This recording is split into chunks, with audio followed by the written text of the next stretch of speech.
તો રાજકોટ જિલ્લામાં ગમખ્વાર અકસ્માતની ઘટના બની છે। માલિયાસણ પાસે ટ્રક અને રિક્ષા વચ્ચે ગમખ્વાર અકસ્માત સર્જાયો। રિક્ષામાં સવાર 7 લોકો પૈકી 6ના મૃત્યુ થયા। ટ્રક રોંગ સાઈડમાં આવી રહ્યો હતો। ઘટના સ્થળે જ પહોંચી કાર્યવાહી કરી। હાઈવે પર ટ્રાફિક જામના દ્રશ્યો સર્જાયા। મૃતકોને પીએમ માટે સિવિલ હોસ્પિટલ ખસેડાયા। હાઈવે કિચિયારોથી ગુજરી રહ્યો છે ત્યારે અમાસના દિવસે કાળ ભરખી ગયો હોય તેમ ટ્રક અને રિક્ષા વચ્ચે ગમખ્વાર અકસ્માત સર્જાયો। જો કે ટ્રક રોંગ સાઈડથી આવી રહ્યો હતો અને આ ઘટના બની છે। રિક્ષામાં તમામ લોકો છે તે મૃત્યુ પામ્યા છે।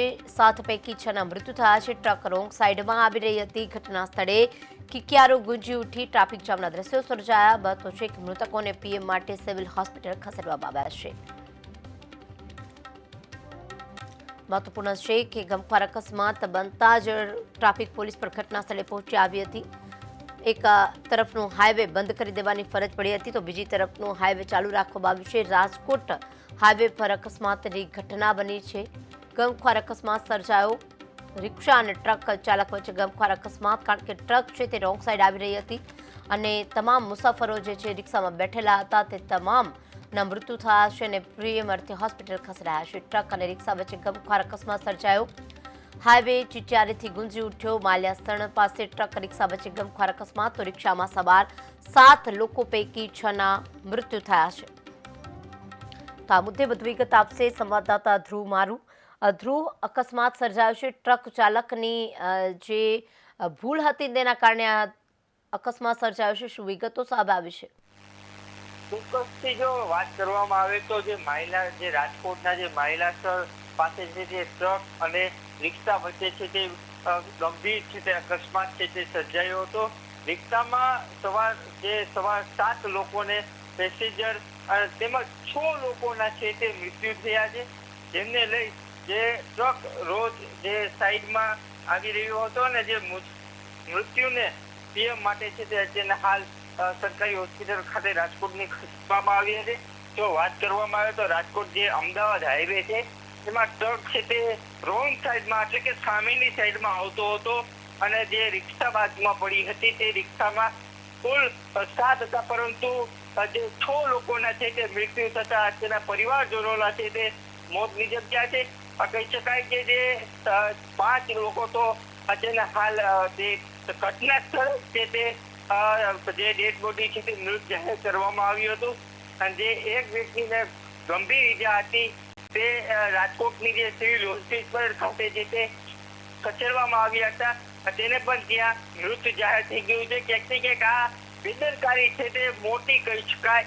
ક્યાંક ને ક્યાંક જે ઓથોરિટી છે, હાઈવે ઓથોરિટીની આ ગંભીર બેદરકારી છે। અનેક વખત છે તે વિવાદોમાં છે તે આવતો હોય છે અને ટ્રકની આ મોટા સમાચાર છે તે ટીવીમાં છે તે પ્રસારિત કરશું, કારણ કે જે આ ટ્રકની જે પાછળની જે નંબર પ્લેટ હોય છે તેમાં તાત્કાલિક કલર મારી અને નંબર પ્લેટ છે તે છુપાવવામાં આવ્યો હતો ને કહી શકાય કે જે ડીસીપી તેમજ એસપીના જે કાફલો, પોલીસ કાફલો છે તે તેના ઘટના સ્થળે ત્યાં પહોંચ્યો હતો અને તપાસ છે તે તેના હાથ શરૂ છે તે કરવામાં આવી હતી। કહી શકાય કે જે રાજકોટનો જે ટ્રકનો જે ડ્રાઈવર હતો તે નાસી છૂટ્યો હતો ને તેના પોલીસ દ્વારા છે તે ચુસ્ત બંદોબસ્ત, નાકાબંધી પર છે તે ગોઠવવામાં આવી છે, કારણ કે આ કોઈ નાની બાબત નથી।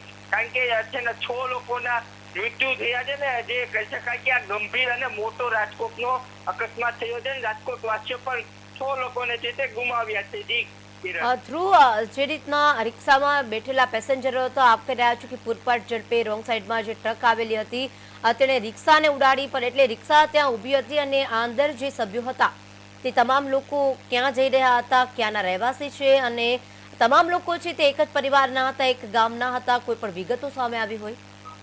ચોક્કસ કિરણ, જો વાત કરવામાં આવે તો જે કુલ જેટલા પેસેન્જર હતા તે નવા ગામ રહ્યા હતા। રાજકોટનું જે નવા ગામ ગામડું છે ત્યાં પેસેન્જર જે તે રહેતા હતા, જે તેનું રહેવાસ છે, પરંતુ જે રાજકોટથી અમદાવાદ જવાનો જે નેશનલ હાઈવેમાં છે તે રિક્ષા સાઈડમાં ઊભી હતી અને જે ત્યાંના જે રહીશ હતા જે સામેની સાઈડમાં જ ઊભા હતા ક્રિયા ગાડીમાં, તે ભાઈએ જે તે આપણને જણાવ્યું છે કે જે ટ્રકની જે સામેની સાઈડ આવતો ને ફૂલ ઝડપે છે તે આવતો હતો। આશરે કહીએ તો આ ટ્રકની જે ફૂલ ઝડપ હતી ને જે રિક્ષા ચાલકમાં જે બેસેલ જે ડૂચા છે તે રિક્ષાના છે તે જોવા મળી રહ્યા હતા। કહી શકાય કે રાજકોટની જે સિવિલ હોસ્પિટલે પહોંચતા 6 લોકોના મૃત્યુ છે તે જાહેર કરવામાં આવ્યા હતા. તે પીએમ છે તે તેના હાલ તપાસ તેની કરવામાં આવી છે, પરંતુ જોઈ શકાય છે કે આ નંબર પ્લેટ છે તે કલર મારી અને જે નંબર છુપાવવામાં આવ્યો છે, પરંતુ જે રાજકોટના જે 6 લોકોએ હજી ગુમાવ્યા છે અને પરિવારજનોમાં છે તે તેના હાલ ભારે રોષ છે તે કહી શકાય. જી કિરણ. ધ્રુવ, આ જે અકસ્માત સર્જાયો છે તે બાદ ટ્રક ચાલક છે તેને કોઈ નશો કરેલો હતો, તેની ધરપકડ કરવામાં આવી છે, તેની પાસેથી કોઈ પૂછપરછ કરવામાં આવી છે? બિલકુલ, જો કિરણ વાત કરવામાં આવે તો જે ટ્રક છે કે તપાસ છે કે તેના શરૂ છે ને તેના ઘણી બધી સાકાર જે ચાલક છે તે કહી શકાય ટ્રક, કારણ કે આવી જે મગજમાં કઈ રીતના જે સ્પીડમાં આવતો હોય છે અને રોંગ સાઈડમાં સ્પીડમાં છે તે આવતો હોય છે, જેને લઈને તેના હાલ તપાસ શરૂ છે. જે ટ્રક ડ્રાઈવરને પણ છે તે ગોતવામાં આવ્યો છે, કારણ કે આ કોઈ નાની વાત નથી, કારણ કે 6 લોકોના મૃત થયા છે અને લોકો જે પરિવારજનો છે તે તેના ભારે રોષ છે. કહી રહ્યું છે પોલીસ તંત્રને પણ કે તાત્કાલિક જે અમારા આ જે દીકરા જે પરિવાર છે તેમને એક જે સોલંકી કુટુંબ છે નવા ગામનું, તે 5 સભ્યો છે તે તેના હાલ ગુમાવ્યા છે. ભારે રોષ છે તે જોવા છે તે મળી રહ્યો છે. જી કિરણ. જી ધ્રુવ, અમારી સાથે જોડાવા બદલ, માહિતી આપવા બદલ આભાર. તો રોંગ સાઈડમાંથી આવી રહેલી ટ્રકે પૂરપાટ ઝડપે બેઠેલા રિક્ષાના પેસેન્જરોને કચડી નાખ્યા. સમગ્ર રોડ છે તે ચિકિયારીથી ગુંજી ઉઠ્યો હતો. મહત્વપૂર્ણ છે કે રોંગ સાઈડમાં આવનાર ટ્રક સામે કાર્યવાહી કરવામાં આવી રહી છે. રાજકોટ જિલ્લામાં ગમખ્વાર અકસ્માત સર્જાતા તમામ લોકો ત્યાં ઘટના સ્થળે દોડી આવ્યા છે.